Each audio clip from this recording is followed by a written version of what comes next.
سلام الو. عليكم. حياكم الله. حياكم الله سماحة الشيخ العبادي. اهلا سيدنا، حياكم الله. حياك الله سماحة الشيخ، أنا عذرا إن كنا أيقظناكم من النوم.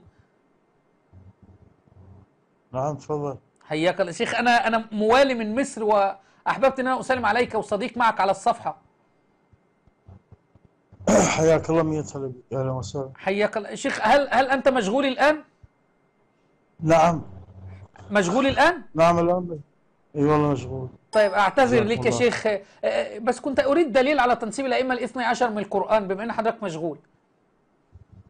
اي والله ان شاء الله من يصير مجال. والله في مجال الآن، قول لي بس الآية كذا أقرأها الآن، لأن والله معي الآن ناس جالسة معايا وكانوا ينتظرون من حضرتك الإجابة والله. ففي آية في القرآن الكريم على تنسيب الأئمة الاثني عشر. والله اعتذر ممكن تستعين باي شخص أستعين اخر بصديق؟ يعني. أستعين بصديق؟ نعم.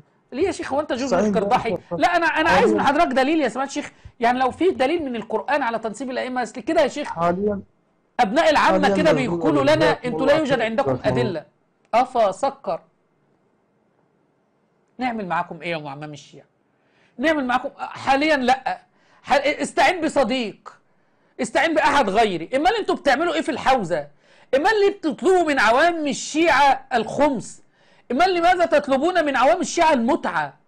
لماذا تأخذون أموالهم وتستبيحون نساءهم؟ لماذا يا معمم الشيعة؟ وما نيجي نسألكم استعينوا بآخرين. الله المستعان. وماسك الولد اللي يشوفه ماسك الكتاب وفتحه كده في المكتبة، يعني أكني بكلم آية الله العظمى.